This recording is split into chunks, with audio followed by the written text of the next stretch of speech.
Assalamualaikum warahmatullahi wabarakatuh. Nama saya Ryan Rizky Alvareza dari kelas 10 RPL 2 akan menyampaikan atau mempresentasikan hasil kerja saya berupa makalah atau presentasi dari makalah yang saya buat tentang persebaran nenek moyang Indonesia pada masa praaksara. Di sini saya akan membahas atau mengulas teorinya satu persatu, di mana pada masa praaksara ini sendiri banyak sekali ilmuwan yang menyampaikan terkait dengan teorinya masing-masing. Terkait dengan persebaran nenek moyang Indonesia pada masa praaksara di Indonesia, ada banyak atau beberapa ilmuwan yang menyampaikan teorinya dengan dalih pembenaran dari teorinya masing-masing. Namun teori yang disampaikan oleh para ilmuwan dan pakar sejarah ini belum tentu valid atau belum tentu terbukti adanya, karena tidak ada dasar atau bukti yang kuat untuk memvalidkan teori tersebut. Teori-teori tersebut diantaranya terdiri dari beberapa teori yang dikemukakan oleh masing-masing ilmuwan. Yang pertama, saya akan sebutkan teori dari von Hein-Geldern. Von Hein-Geldern mengemukakan pendapatnya bahwa asal-usul nenek moyang bangsa Indonesia pada masa praaksara itu berasal dari bangsa Austronesia yang masuk ke pulau-pulau di Indonesia pada zaman Neolitikum sekitar tahun 2000 sebelum Masehi. Masuknya kebudayaan ini berasal dari beberapa tahap. Yang pertama adalah tahap cabang kapak persegi yang penyebarannya melalui jalan barat, di mana peninggalannya sendiri masih bisa kita temukan di daerah barat Indonesia. Tahap yang kedua yaitu persebaran kapak lonjong yang penyebarannya melalui timur, yang saat ini peninggalannya masih bisa kita temui di wilayah timur Indonesia. Bangsa Austronesia sendiri berpindah atau bermigrasi ke Asia Tenggara dengan menggunakan jenis perahu berjadik. Pada zaman ini ilmuwan dan pakar sejarah memperkirakan telah tumbuh sistem perdagangan yang menggunakan sistem perdagangan barter. Dalam sistem perdagangan barter atau kegiatan tukar menukar barang ini, tentunya diperlukan bahasa sebagai alat komunikasi antara penjual dan pembeli. Jadi ilmuwan juga beranggapan bahwa asal-usul bahasa Indonesia sendiri diambil dari bahasa Melayu Polinesia yang dikenal sebagai bahasa Austronesia. Geldern juga melihat bahwa kapak persegi yang ada di Indonesia tuh sebenarnya dia berpendapat bahwa itu berasal dari daerah Yunan atau daerah Cina Selatan, yang dimana kapak persegi ini menurutnya itu dibawa oleh manusianya sendiri dari daerah Yunan ke Indonesia, dan kemudian orang Yunan tersebut menetap di Indonesia dan kemudian menjadi nenek moyang Indonesia. Namun terdapat pula pandangan lain, di mana bangsa Yunan itu tidak menetap di Indonesia selamanya, melainkan mereka hanya datang sementara. Ketika mereka datang ke Indonesia, mereka memperkenalkan kapak persegi ini kepada masyarakat yang sudah menetap lebih dulu di Indonesia, di Nusantara. Lalu kemudian mereka dalam periode waktu tertentu kembali ke tempat asalnya. Yang kedua adalah teori dari Mandalay Colony, di mana Mandalay Colony sendiri berpendapat bahwa sebelum nenek moyang Indonesia itu datang ke Indonesia, di Indonesia sendiri sudah ada dua suku yang menjadi penduduk asli atau suku yang terlebih dahulu menetap di Indonesia.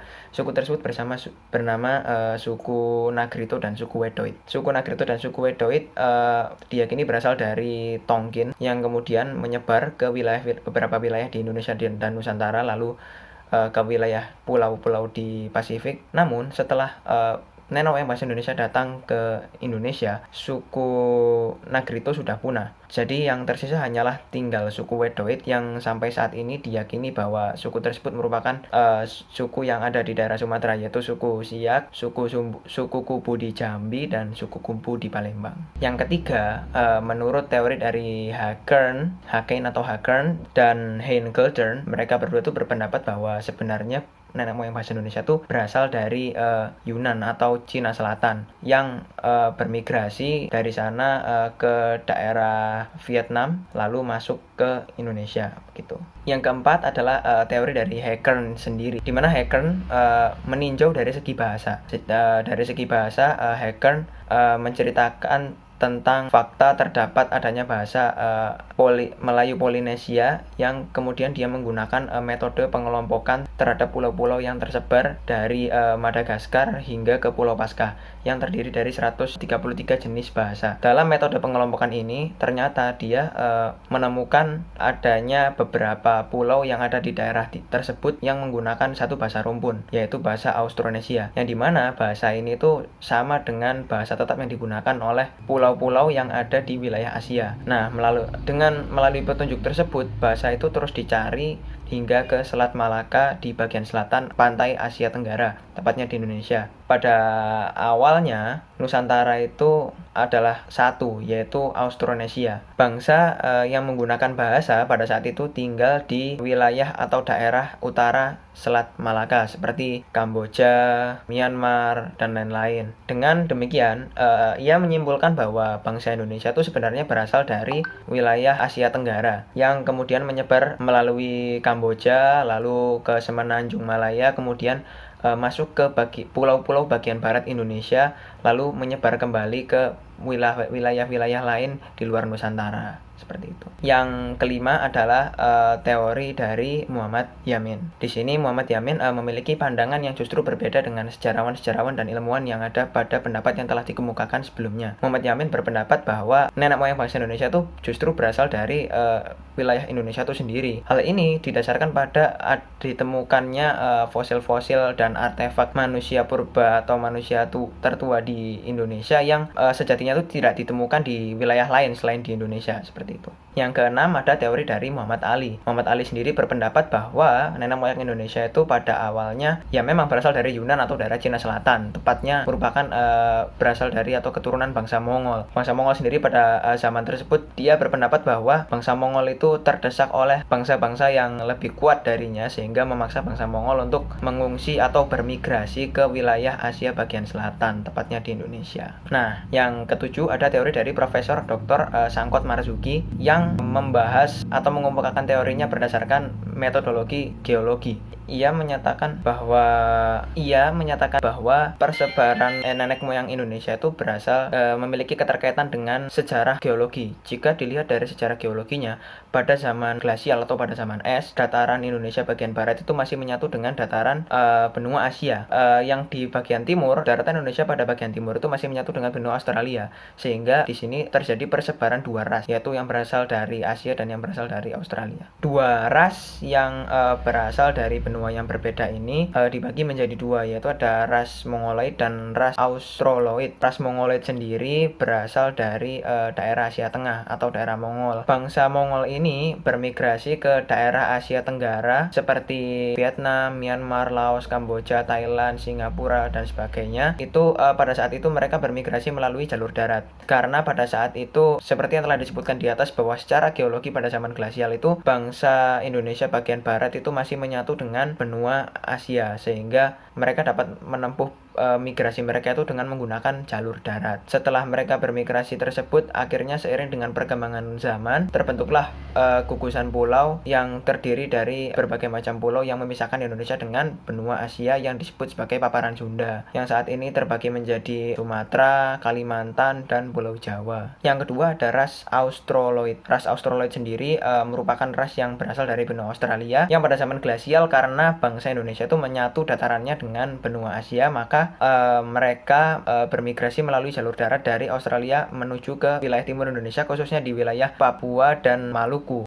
Di sini sekedar info bahwa daratan yang awalnya itu ya berupa dataran yang berubah menjadi laut itu disebut dengan paparan Sahul yang terjadi pada benua Australia dengan wilayah Indonesia bagian timur, khususnya Papua dan Maluku. Di wilayah Wallacea atau di wilayah pertengahan di Indonesia itu terjadi filtrasi atau penyaringan antara persebaran manusia dan fauna yang ada di Indonesia. Yang dari bagian barat kan ada, dari paparan Sunda itu ada ras Mongoloid, terus habis itu di daerah timur ada ras Australoid. Nah, di sini terjadi pertukaran itu di bagian Wallacea ini, sehingga di bagian Wallacea ini atau di bagian tengah ini tidak atau sulit ditemui adanya spesies-spesies tertentu atau bahkan manusia dengan ciri khas tertentu. Pada perkembangan selanjutnya pada tahun 2000 sebelum Masehi, mulailah banyak teori yang mengungkapkan bahwa mulai terjadi migrasi penduduk dari berbagai wilayah ke Indonesia. Yang pertama ada suku Negroid. Suku Negroid itu merupakan suku yang asalnya itu berasal dari dari Afrika. Suku tersebut memiliki ciri-ciri seperti berkulit hitam, kemudian bertubuh tinggi dan rambutnya juga keriting. Suku tersebut itu mendiami di wilayah daerah Papua dan sekitarnya. Suku-suku tersebut hingga sekarang itu masih diperkirakan itu tinggal di daerah pedalaman di Riau, suku Siak atau Sakai, dan kemudian suku Papua Melanesoid yang tentunya mendiami Pulau Papua hingga sekarang. Nah, migrasi yang kedua ini bernama ras Wedoid. Hampir sama dengan ras Negroid, namun memiliki ciri khas yang agak sedikit berbeda, di mana tubuhnya sedang, tidak terlalu tinggi, sama-sama berkulit hitam dan rambutnya keriting. Namun persebaran dari suku Wedoid ini menetap di Nusa Tenggara Barat, Nusa Tenggara Timur, dan juga Maluku. Di migrasi yang ketiga ada ras Melayu tua atau Proto Melayu. Ciri ras ini adalah berkulit sawo matang, bertubuh tidak terlalu tinggi, dan memiliki rambut yang lurus. Ras ini termasuk ras Mongoloid, ras Malayan Mongoloid yang berasal dari Asia Tengah, yang berperan besar bagi persebaran kebudayaan kapak lonjong dan kapak persegi di Indonesia. Persebaran kapak lonjong dan kapak persegi di Indonesia itu tidak menyebar dengan sendirinya, melainkan melalui perantara berupa manusianya itu sendiri, di mana penyebaran kapak persegi dan kapak lonjong di Indonesia itu terdapat pendukungnya yang berperan aktif dalam rangka penyebaran kebudayaannya itu. Di Indonesia sendiri, ras ini tuh sudah menyebar melalui 2 jalur Neolitikum yang dibawanya. Di antaranya pada jalur pertama melalui jalur barat dan membawa kapak persegi dengan menempuh jalur darat dari Yunan menuju ke Indonesia, yang menyebar melalui bagian selatan wilayah Asia Tenggara terlebih dahulu seperti Vietnam, Myanmar, Kamboja dan sebagainya, kemudian masuk ke kepulauan-kepulauan Indonesia di bagian barat seperti Sumatera, Jawa, Bali, dan kemudian menyebar ke Nusa Tenggara dan bahkan ada yang ke Kalimantan. Sehingga di daerah-daerah tersebut banyak ditemukan peninggalan seperti kapak persegi atau beliung persegi. Suku-suku yang melalui jalur ini yang sekarang masih bisa kita ketemui adalah diantaranya adalah suku Mentawai, suku Batak, suku Nias, suku Dayak di Kalimantan, dan suku Sasak di Lombok. Jalur kedua, Proto Melayu melalui jalur timur, di mana mereka menyusuri bagian timur pantai Asia Tenggara yang bermula dari Asia Tengah, kemudian mereka menuju ke Taiwan, setelah itu ke Filipina, dari Filipina mereka menuju ke Sulawesi, lalu menuju ke Papua dan menuju ke Australia. Peninggalannya berupa kapal lonjong hingga saat ini banyak kita temukan di wilayah Papua. Keturunan Proto Melayu yang melalui jalur ini adalah suku Toraja di Sulawesi Selatan, suku Ambon, Ternate, Tidore, dan suku Papua atau yang ada di Irian. Pada migrasi yang keempat, ada ras Melayu muda yang disebut dengan ras Deutero Melayu. Sekitar tahun 500 sebelum Masehi, ras ini tuh sebenarnya berasal dari daerah yang hampir sama di Teluk Tonkin, tepatnya di Vietnam. Namun ras ini karena tergolong masih muda, di Indonesia sebenarnya sudah ditempati oleh ras Proto Melayu atau Melayu tua. Namun Melayu muda ini memaksa masuk dan ras Proto Melayu mau tidak mau harus menempatkan dirinya pada situasi di mana harus bisa beradaptasi dengan ras Deutero Melayu sendiri masuk ke Indonesia, menyebar ke berbagai daerah yang ada di Indonesia, baik itu di pesisir maupun di pedalaman. Tapi ras Melayu muda ini masuk ke Indonesia, sebenarnya mereka membawa suatu kemajuan yang belum ada di ras-ras sebelumnya. Pada masa ini kebudayaan logam mulai dikenalkan oleh mereka, terutama barang-barang yang berasal dari perunggu seperti nekara, kapak corong, moko, dan lain-lain. Hasil kebudayaan ras ini tuh sangat terpengaruh dari wilayah asalnya, yaitu di Teluk Tonkin Vietnam yang dikenal dengan budaya Dongson. Tampak adanya kemiripan artefak yang ada di Indonesia ini dengan artefak yang ada di Dongson. Keturunan dari ras Deutero Melayu sendiri saat ini ada sebagai suku Minang di Sumatera Barat, suku Bugis di Sulawesi Selatan, dan suku Jawa. Yang pada perkembangannya ras ini akhirnya mampu menciptakan suatu budaya baru yang diadaptasi dari budaya negara asalnya, namun menjadi resmi budaya bangsa Indonesia asli yang sampai saat ini kita temui. Dari berbagai macam ras tersebut tentunya tidak lepas dari kondisi geografis Indonesia yang terdiri dari perbedaan kondisi alam, iklim, cuaca, dan lain-lain, dan tentunya juga tidak lepas dari faktor perbedaan gizi dan juga dari faktor perbedaan nutrisi yang mereka makan sehari-hari. Keanekaragaman tersebut tentunya menyebabkan hingga saat ini banyak sekali suku yang ada di Indonesia, yang tentunya patut untuk kita hargai perbedaannya, serta kita tetap harus menjunjung persatuan, karena perbedaan suku bukan menjadi halangan untuk kita untuk tetap menjadi satu tanah air, yaitu tanah air Indonesia. Tentunya pendapat di atas itu merupakan pendapat yang dikemukakan pada masanya yang masih belum mempunyai teknologi secanggih sekarang dan tidak didasari oleh berbagai macam bukti dan dasar yang menguatkan teori tersebut, sehingga teori teori tersebut hanya sebagai teori saja yang mungkin bisa dipelajari atau dikenal di kalangan masyarakat sekarang sebagai referensi. Jadi tidak menjadi suatu hal yang harus patut untuk benar-benar diyakini, karena pada dasarnya ilmu itu relatif perkembangannya. Ketika ditemukan suatu teknologi atau penemuan baru, maka itu akan mematahkan teknologi atau penemuan yang telah dikemukakan sebelumnya. Bisa jadi teori tersebut di masa depan akan mengalami perkembangan lebih lanjut dan mengalami perubahan yang signifikan, yang mungkin menurut saya pribadi, bangsa Indonesia sendiri pada awalnya ditemukan atau berasal dari wilayah di luar bangsa Indonesia. Namun setelah seiring dengan kemajuan teknologi, dengan adanya tes forensik dan sebagainya, atau X-ray 3 dimensi dan sebagainya, ditemukan bukti bahwa ternyata bangsa Indonesia itu pure berasal dari wilayah bangsa Indonesia kita sendiri tanpa adanya campur tangan dari bangsa luar daerah Indonesia, seperti itu. Itu tadi merupakan presentasi yang bisa saya sampaikan terkait dengan persebaran dan perkembangan nenek moyang bangsa Indonesia pada masa praksara. Mohon maaf apabila ada kata-kata yang kurang berkenan atau yang mungkin sedikit tidak nyaman untuk didengar, dan maafkan kalau misalkan bahasa yang saya gunakan masih belepotan seperti ini. Saya